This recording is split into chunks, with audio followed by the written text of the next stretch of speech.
Jadi ingat, semua penampakan roh, baik pengiriman dan semuanya itu selalu bicara tentang apa?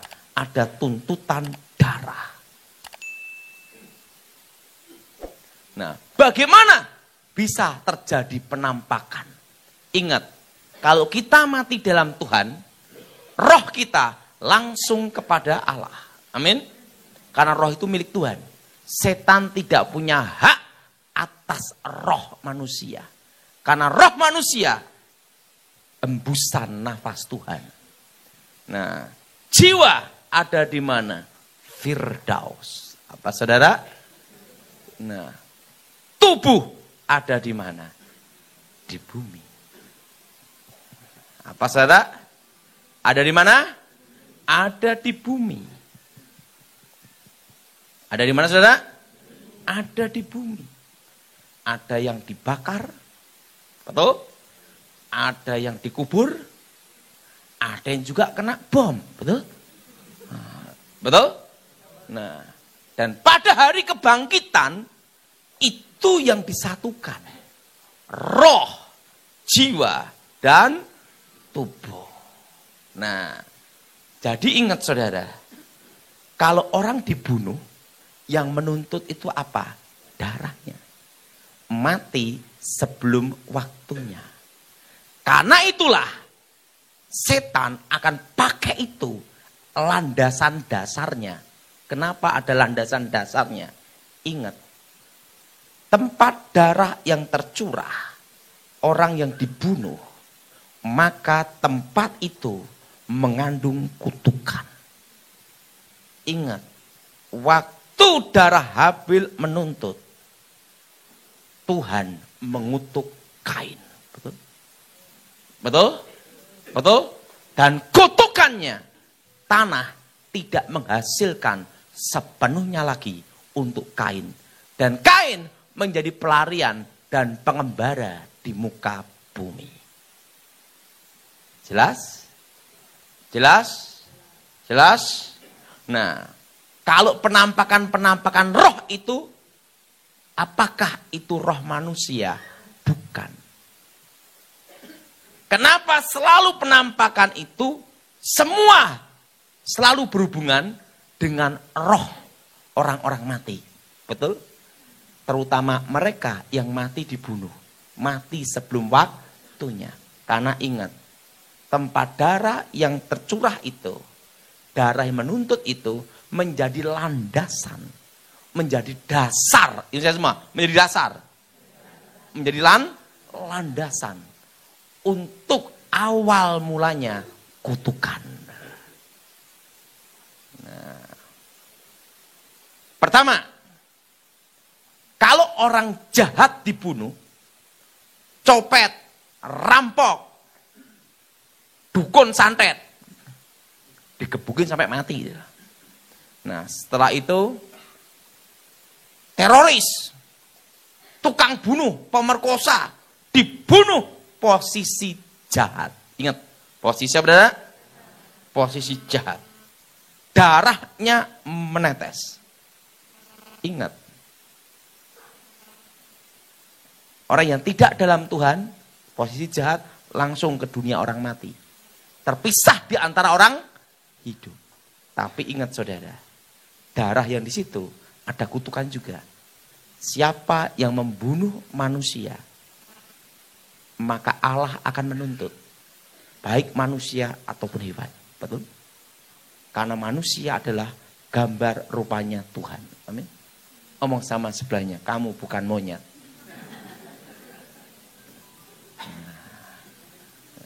Jelas? Jelas? Jelas? Dalam posisi apa aja? Jahat. Berarti ada landasannya. Yaitu apa? Kutukan. Ada penderi dikubur di satu tempat. Ingat, saya beritahu rahasia ini, jangan dipraktekkan. Kubur di satu tempat. Maka di kuburannya ini mengandung kutukan. Namanya kutukan kehancuran. Kutukan apa saudara? Kehancuran. Dulu sebelum saya bertobat, misalnya saya tidak suka sama bapak ini. Supaya bapak ini sering sakit-sakitan, megap-megap. Penting tahu hari kelahirannya, wetonnya. Fotonya. Setelah itu fotonya dibawa ke tempat kuburan orang jahat yang mati dibunuh. Ingat, darahnya menuntuk. Setelah itu dikasih jarum. Tusukkan tepat di kepalanya atau di dadanya. Saat di kuburan itu, foto itu dikubur sama-sama. Nanti bapak itu nanti pada waktu serangan pertama malam Jumat, maka dia akan mimpi didatangi laki-laki tinggi besar,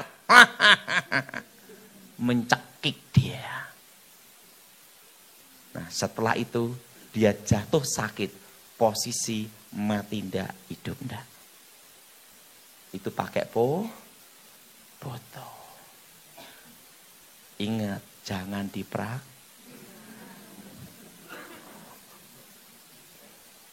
Kenapa bisa menjadi serangan? Karena kuburan itu darah yang menuntut landasan dari kutukan. Dan nanti dia akan menampak bahwa yang dibunuh itu laki-laki yang jahat. Dia akan melihat apa? Laki-laki tinggi besar. Jelas? Jelas? Nah, kalau penjahatnya, misalnya germonya perempuan, digebukin, dibunuh mati. Kuburannya dikasih foto itu, kasih jarum. Nanti waktu dia tidur, dia akan melihat perempuan rambut panjang. Mencekik gini, engkek gitu. Nah, setelah itu apa? Sakit, mati ndak, hidup ndak. Nah, itu pakai apa?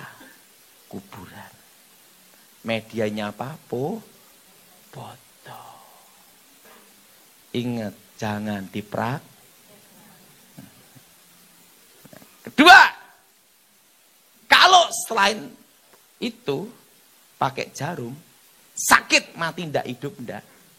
Nah, nanti yang kedua, dibikin perawan tua juga bisa. Fotonya. Kasih fotonya, saya itu dibacain mantra, disumpahin. Supaya apa? Tidak laku. Perawan tua, kamu jahat. Dia apa? Di kuburan. Fotonya itu ditaruh dalam kuburan itu. Tapi ingat, kuburan orang jahat yang mati dibunuh, yang darah menuntut. Setiap kali mau nikah pasti batal. Cirinya ada. Sering ada penampakan kayak ketindihan. Laki-laki besar. Nah, orang tidak tahu.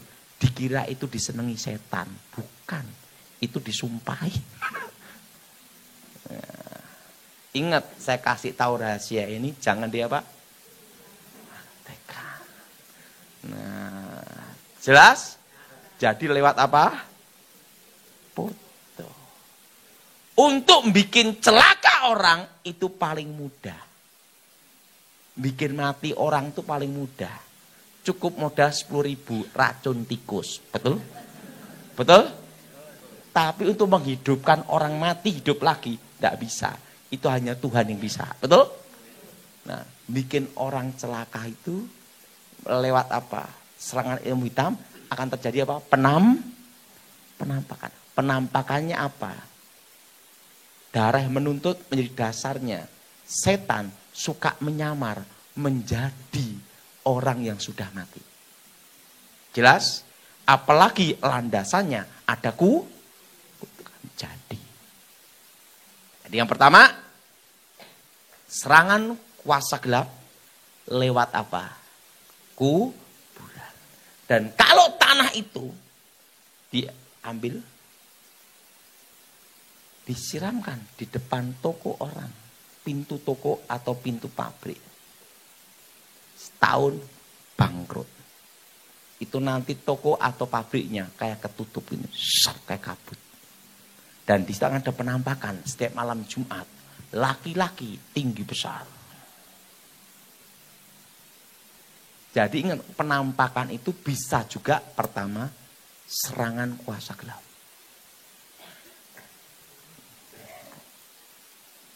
Jelas? Jelas? Nah, kalau tanah kuburan, rata-rata kuburan ini dipakai kuburan penjahat, tapi laki-laki. Sebagian besar itu. Nah, cirinya ada. Setiap malam Jumat, terutama Jumat Kliwon, ada penampakan tinggi besar hitam. Ingat, darah yang bukan orang mati itu. Itu setan yang menyamar, tapi ada landasan kutukannya itu. Berdiri gitu. Setahun bangkrut. Kok tahu Pak Daud? Praktek. Cirinya ada. Malam Jumat ada bau menyengat. Breng, bau busuk. Tapi lewat aja. Itu serangan. Pak, kalau do bau busuk menetap, itu bau got. Jadi yang pertama, penampakan karena mendadak kiriman. Dapat apa? Tanahku. Yang kedua, penampakan roh pengiriman dengan tujuan menghancurkan orang dengan media pusaka. Nah ini, jadi penampakan roh itu bermacam-macam. Jelas saudara? Yang kedua, yaitu dengan media papu. Nah, pusaka yang dipakai haruslah pusaka yang pernah untuk membunuh seseorang. Makanya sebelum saya bertobat, pusaka-pusaka yang pernah membunuh orang itu selalu disendirikan, tidak boleh bersama-sama dengan pusaka yang tidak pernah membunuh. Makanya kalau saudara di keraton, pusaka yang pernah untuk membunuh itu di tempat tersendiri. Nah, dulu sebelum saya bertobat, kalau pusaka untuk membunuh itu sudah pernah membunuh orang itu kan ujung kerisnya pugut, artinya ada tanda darah. Dan keris itu akan dihantui bayangan kutukan. Ingat, keris empu gandring. Nah, darah ini menuntut. Nah, keris yang pernah untuk membunuh orang ini yang digunakan untuk nyantet orang. Nah, sekarang saya beritahu caranya, tapi jangan dipraktekin. Makanya ada orang-orang tertentu sengaja mencari pusaka yang pernah untuk membunuh seseorang. Apalagi yang dianggap orang sakti. Ngerti maksudnya? Nah, darah yang dibunuh itu korbannya, ini kan menuntut. Betul? Roh tetap apa? Ke dunia orang mati. Keris ini, misalnya, saya tidak suka sama ini. Saya bawa keris itu. Nah, waktu dia jalan, itu kan ada namanya bekas telapak kaki. Yang sering dipakai itu harus bekas telapak kaki. Atau bekas sepatu. Pokoknya yang dikenakan.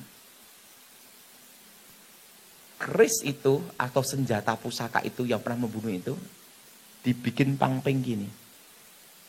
San disumpahin. Nama ini mati tidak hidup tidak sakit.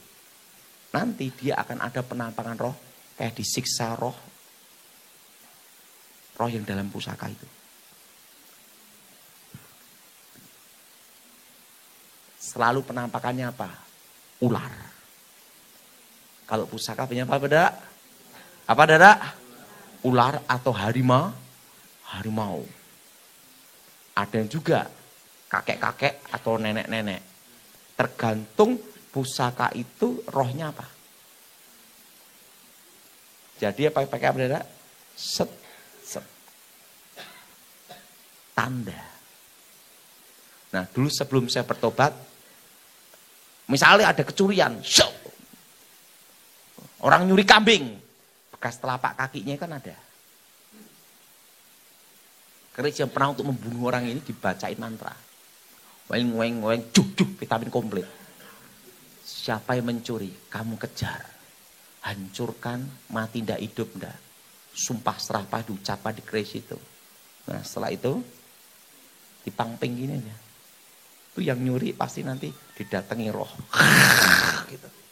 Mati ndak hidup ndak. Yang kedua, pakai senjata yang pernah untuk membunuh. Jadi penampakan itu bisa juga karena kiriman. Jelas? Nah kiriman ini cirinya ada. Yaitu dalam penampakan rohnya itu membuat orang menderita dan tersiksa. Jelas? Nah, yang ketiga. Ini penampakan yang ketiga. Yang kedua tadi adalah senjata. Dan apa saudara? Orang mati dalam usia apa? Jahat. Nah, yang ketiga. Yaitu penampakan roh rumah angker. Apa saudara? Penampakan roh rumah apa? Angker. Nah, kalau tempat bunuh diri, maka di situ akan ada suara-suara aneh. Penampakannya berupa suara dan ada kayak piring-piring pindah.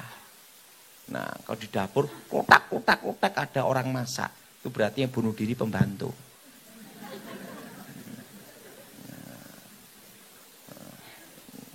Jelas? Ya? Nah, nanti tiba-tiba kayak ada orang ngobrol-ngobrol di ruang tamu. Kita itu. Orang ketawa. Satu keluarga. Berarti yang bunuh diri satu keluarga. Jelas? Nah, jadi tempat bunuh diri. Atau tempat orang yang mati dibunuh. Nah, rata-rata penampakan orang yang mati dibunuh ini, itu bukan roh orang matinya. Rata-rata adalah apa saudara? Hanya untuk menunjukkan keberadaannya. Tetapi tetap mengganggu, kalau itu tempat orang dibunuh, ada roh bangkrut sial. Makanya ada rumah-rumah tertentu, disewakan, dibeli orang bangkrut. Sampai tinggal itu wajah bangkrut semua. Itu pasti apa? Orang mati dibunuh. Nah, sering ada penampakannya apa? Di sekitar pintu ada bayangan hitam. Klebet. Kenapa di sekitar pintu? Karena kurang kerjaan. Nah, jelas? Jadi ingat, kalau penampakan yang sampai menyiksa, itu berarti apa? Tanahku. Tapi kalau menunjukkan keberadaannya, atau bikin sial bangkrut. Nah, itu rata-rata karena apa saudara? Tempat itu ada pembunuhan. Nah, kalau tempat orang bunuh diri, itu hawanya panas. Jadi rumah tangga itu isinya ribut terus. Bertengkar, beribut, akhirnya cerai. Kalau satu rumah berapa kali orang nempatin, cerai terus. Pasti dulunya ada tempat orang bunuh diri. Nah, itu cirinya ada suara-suara aneh. Ada yang juga di satu kamar ada perempuan menangis. Berarti yang bunuh diri perempuan. Kalau ada gini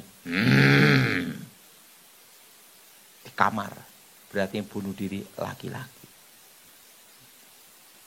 Nah, tempat orang bunuh diri itu, ingat, ada kutukannya. Darah yang menuntut. Ingat, darah yang menuntut itulah menjadi landasan setan untuk bekerja. Jelas? Jadi yang penampakan itu bukan arwah orang mati. Tapi roh setan yang tapi karena apa? Ada landasannya dulu. Nah, dan yang keempat, apa saudara? Nah, ada juga untuk menyatakan apa? Keberadaannya. Yang keempat, manifestasi, yaitu kerasukan. Sudah perhatiin, kalau di tempat terjadinya kerasukan massal, maka di situ sebelumnya pasti banyak penampakan. Nah, tempat kejadian kerasukan massal itu pasti dulunya adalah tempat pembantaian. Nah, kalau yang dibunuh 100 orang, maka setiap 7 tahun sekali bangkitnya kutukan yang kerasukan 100 orang. Nah, pertama satu orang yang kerasukan dulu. Kerasukan, dipegang, nyetrum. Begitu megang, nyetrum langsung. Yang kerasukan 100 orang. Kalau yang dibunuh 1000 orang, maka yang kerasukan 1000 orang. Itu setiap 7 tahun.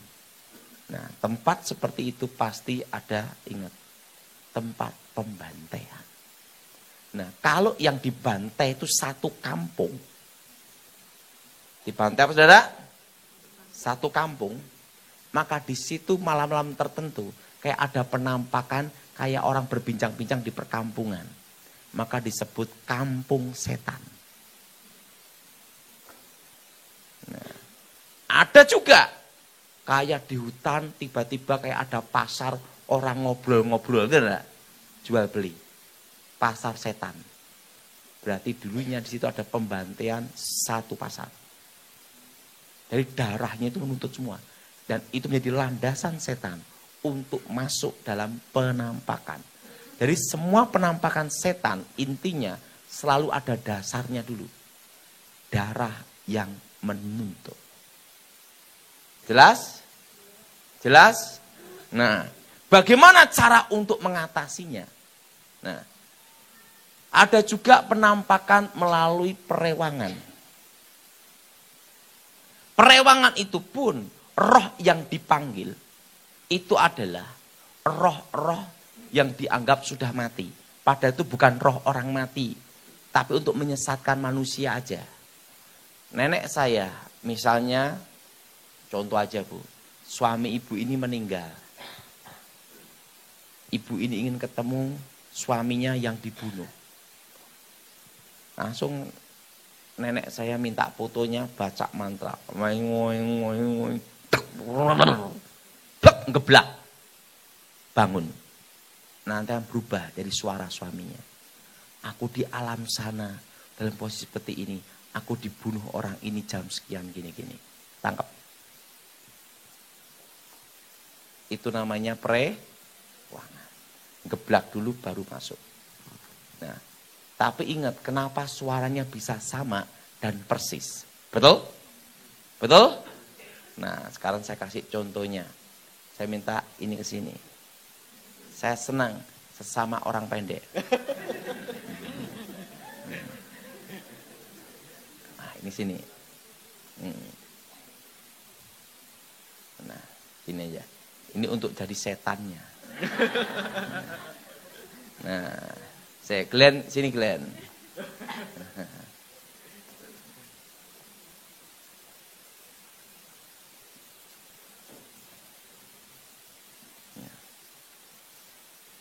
Ini jadi malaikatnya. Sebab ini pendeta, takut kualat saya. Nah, sebelum dia sebesar ini pasti menjadi seorang bayi. Pernah, betul? Nah, di dalam ilmu batin, sebelum saya bertobat, dipercaya bahwa manusia ini ada namanya saudara kembar. Apa saudara? Nah, sekarang lahir. Oe. Langsung di sini ada malaikat. Haleluya. Kenapa ada malaikat? Ingat, keluarga dia orang Kristen. Malaikat Tuhan berkemah di sekeliling kita. Amin. Nah, tapi di sini adalah setan.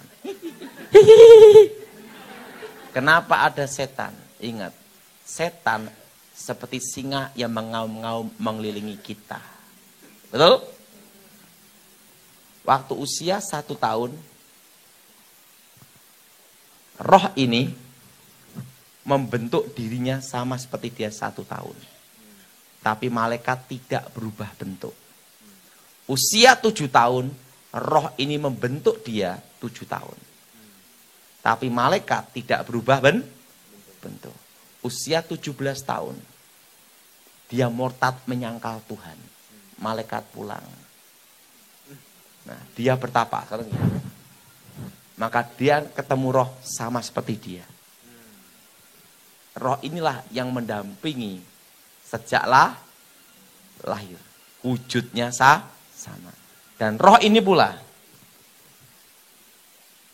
yang akan menyatu dengan dirinya. Menghubungkan roh-roh yang lain. Usia 70 tahun, mati. Karena dia tidak dalam Tuhan, langsung rohnya di dunia orang mati. Namanya dunia bawah. Terpisah di antara orang hidup. Tetapi yang di kuburan adalah roh ini. Yang mendatangi anak cucunya ini. Tetapi kalau misalnya ini posisi dibunuh, cep mati.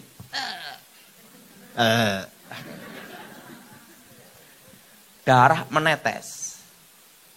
Rohnya ini karena tidak dalam Tuhan, langsung ke dunia orang mati. Tetapi dari menuntut menjadi landasannya ini. Jadi yang datang ini adalah roh setan yang mendampingi dia semasa hidupnya. Inilah yang akan mendatangi dan menghantui. Jelas? Jelas? Jadi ingat, roh yang menghantui itu suaranya pasti sama semua. Kenapa? Dan roh ini akan menyatakan perwujudannya, penampakannya sama dengan dia. Nah, misalnya dia dibunuh, gitu. Dan darahnya ada di keris ini. Maka keris ini akan dihantui roh ini. Dan roh inilah yang akan melakukan semua keinginan yang memegang keris itu. Makanya banyak keris yang pernah untuk membunuh orang itu digunakan.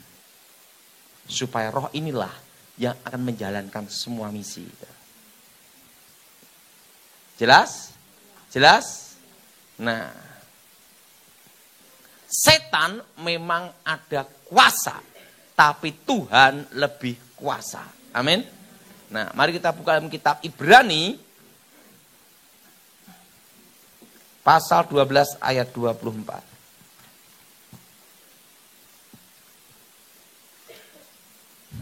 Kitab Ibrani pasal 12 ayat 24. Kita baca bersama-sama kitab Ibrani pasal 12 ayat 24. Dan kepada Yesus pengantara perjanjian baru dan kepada darah pemercikan yang berbicara lebih kuat daripada darah apa? Abel.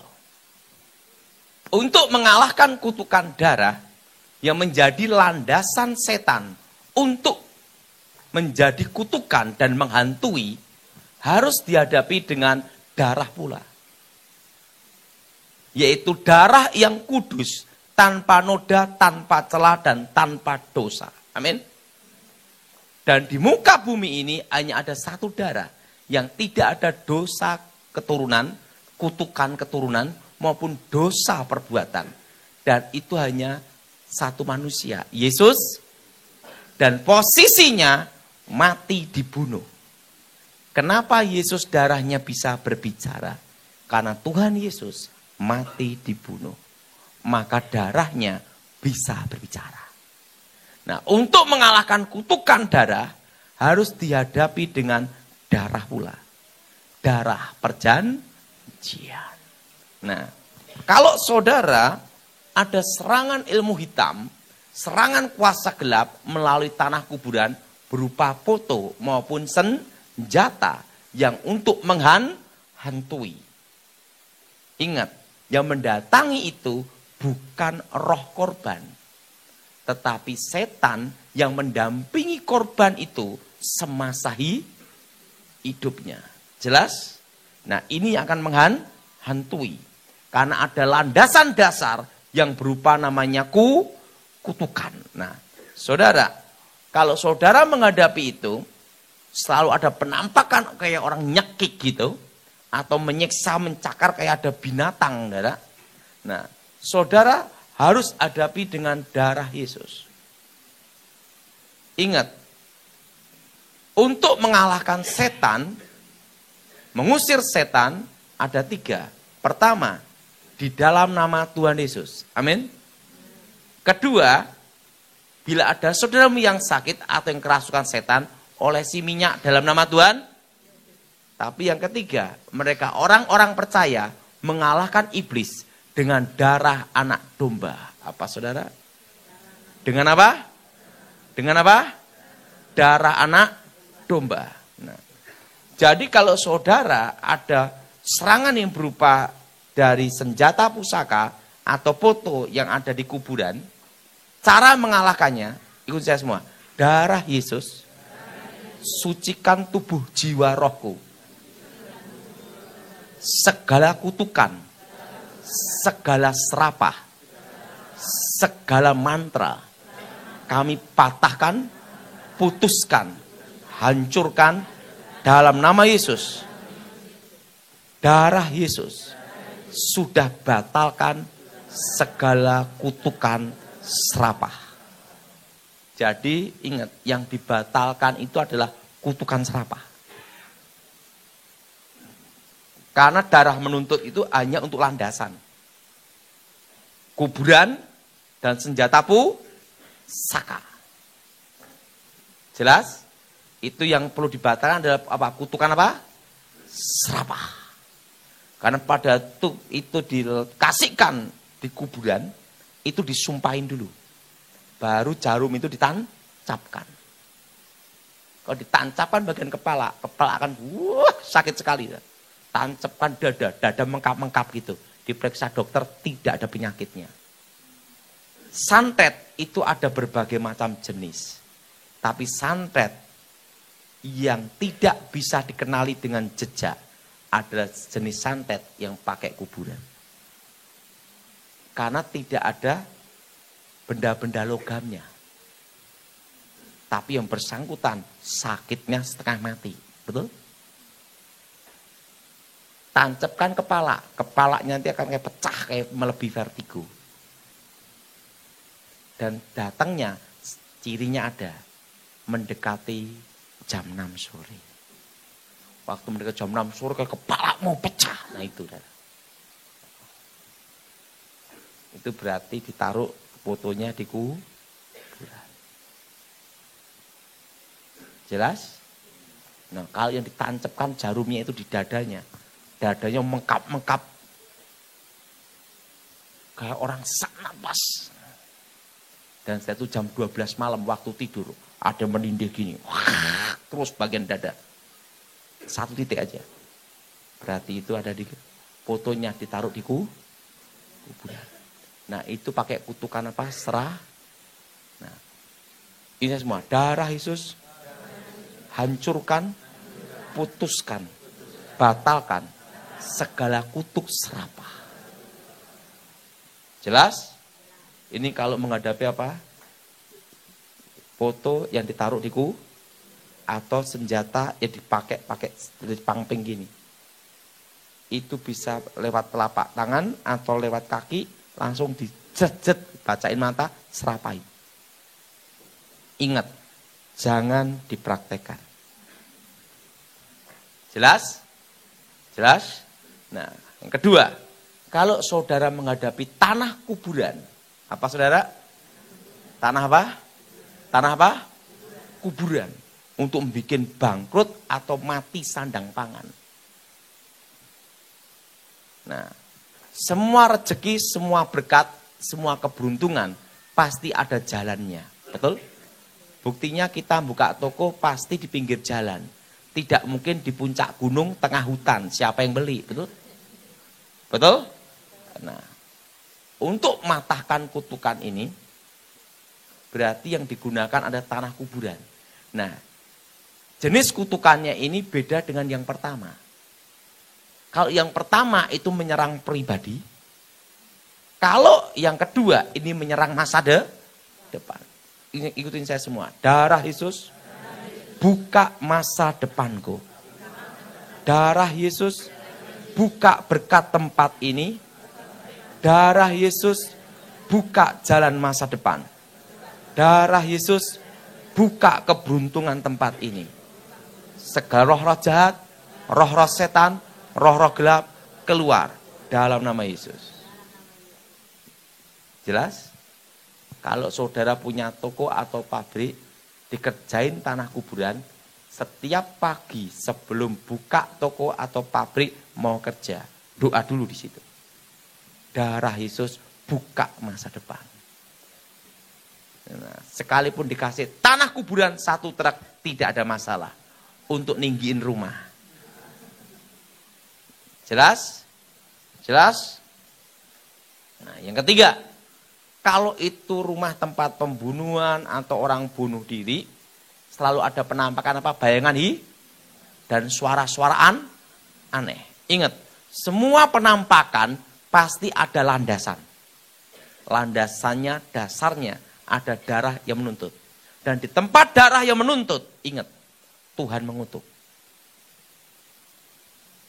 Kenapa? Alkitab mengatakan sendiri, siapa yang membunuh manusia, Allah akan menuntut. Baik manusia maupun binatang. Betul? Betul? Nah, kalau itu tempat rumah orang dibunuh, atau cirinya rumah-rumah seperti itu dijual susah. Itu rumah angker. Nah, sudah doanya ini semua. Darah Tuhan Yesus sucikan tempat ini. Tempat terkutuk ini diubah jadi berkat.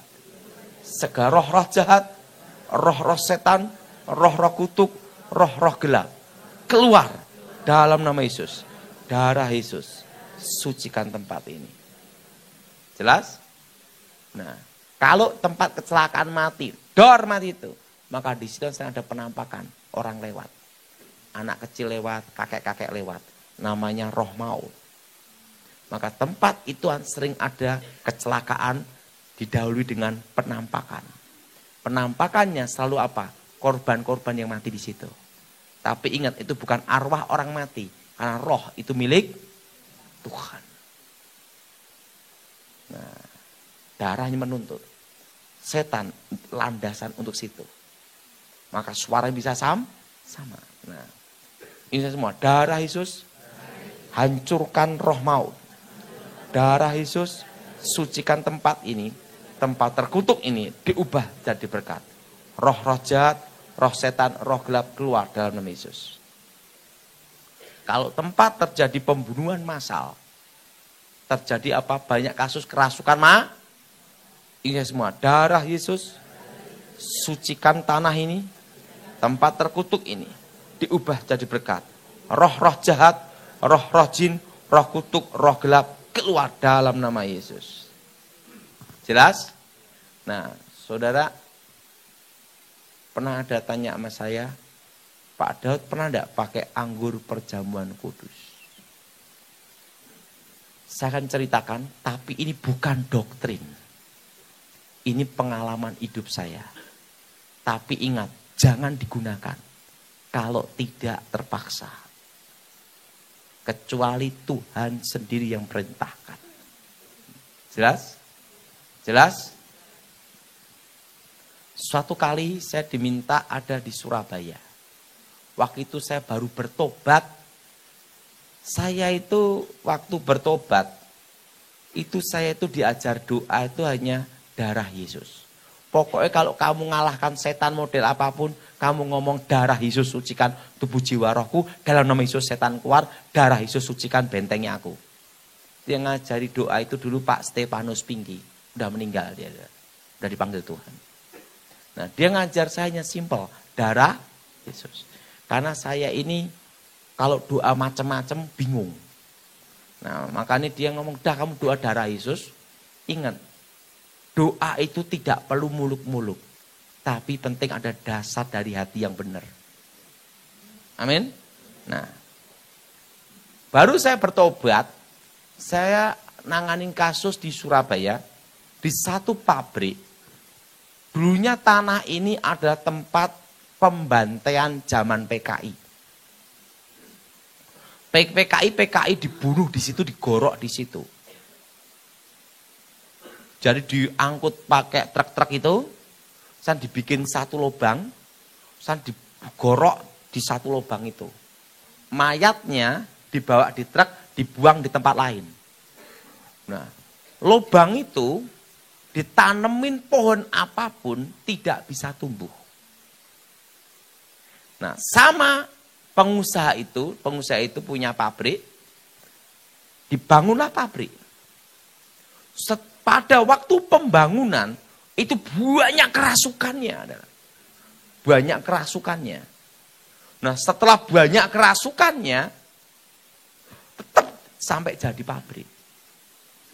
Pabrik itu harusnya berjalan 3 shift. Tapi hanya jalan 1 shift aja. Kenapa? Begitu jam 6 sore ke atas, tiba-tiba itu kabel bisa nari-nari. Setelah itu, mesin jalan sendiri-sendiri, dan lampu padam terang, nyala padam, terus lah. Dan ada penampakan orang-orang digorok. Gini. Nah, karyawan hari pertama datang sore bubar. Dan penampakannya itu tidak hanya malam Jumat, setiap hari. Sampai satpamnya aja ndak berani masuk dalam pabrik. Hanya ada di pinggir gini, ngeliatin gini. Gitu loh. Itu di Surabaya, itu kejadiannya 20 tahun yang lalu. Saya masih ingat itu. Karena pengusaha ini Kristen, maka dipanggillah orang pendeta. Pendeta doa dalam nama Yesus, setan keluar dan dikasih minyak urapan. Waktu pendeta datang, setannya keluar. Waktu pendeta keluar, setannya datang. Ini kejadian benar. Nah, sampai dipanggil. Pendeta-pendeta itu banyak. Dari luar negeri sampai dalam negeri. Ekspor, impor. Bayangin, dah. Wah, udah. Itu pabrik itu sudah dikasih minyak urapan. Mungkin 1 tronton sudah, dah. Karena setiap pendeta bawa minyak. Wah, di minyak udah. Ini pengalaman, ini bukan doktrin, dah.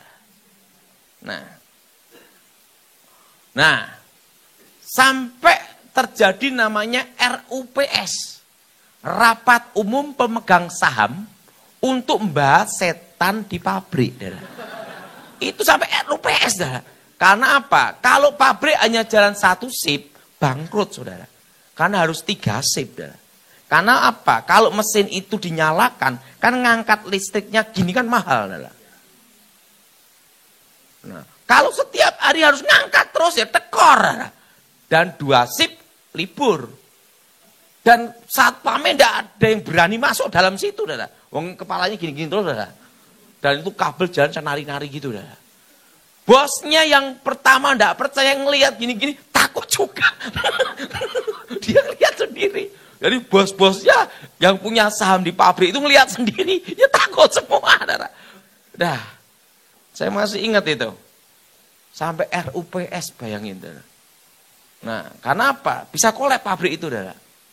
Nah, saya dipanggil. Waktu itu saya diajar Pak Stefanus Pinky doa dalam nama Yesus setan keluar, darah Yesus sucikan, saya itu kasih minyak urapan seperti biasanya. Setan keluar, setan keluar, setan keluar. Setelah saya doain setannya keluar. Saya kasih minyak urapan. Jadi yang ngasih minyak urapan itu udah banyak pendeta. Oh, berapa tahun nih nangani kasus itu enggak selesai-selesai. Enggak. Bosnya yang pabrik ini, Pak Daud, yang sudah-sudah. Ingat saudara, itu sampai dibuka persekutuan. Saudara. Waktu persekutuan setannya keluar. Habis persekutuan setan datang. Saudara. Itu terus saudara. Terus itu bertahun-tahun saudara. Mau pabrik, mau bangkrut itu saudara. Pak Daud yang sudah-sudah, yang lain juga seperti itu. Pak Daud jangan pulang dulu. Nginep di Surabaya dulu. Saya tungguin 1 minggu di situ. Yang kerasukan tambah banyak adalah. Malah penampakannya malah apa? Kepala terbang. Waduh, saya doa. Waktu itu saya doa gini, Tuhan, kalau aku gagal, lebih baik aku pensiun jadi hamba Tuhan. Malu lah nganani kasus ini gagal. Saya ngomong, Pak, beri saya kesempatan untuk terakhir kalinya. Saya tak doa puasa dulu. Saya doa puasa. Tuhan, berikan aku jalan keluar ini. Ini sudah diusir setan dalam Yesus. Udah banyak pendeta. Minyak urapan udah 1 tronton. Ini kurang apa lagi? Betul gak? Betul gak? Udah didoain, udah dikasih minyak. Kurang apa lagi? Tiba-tiba Tuhan ngomong. Harus dengan darahku sendiri. Ada apa Tuhan? Karena di situ, di lubang itu, banyak darah yang menuntut dalam 1 lubang.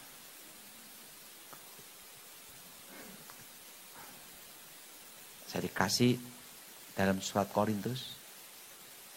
Inilah tuh, dan ini adalah darah.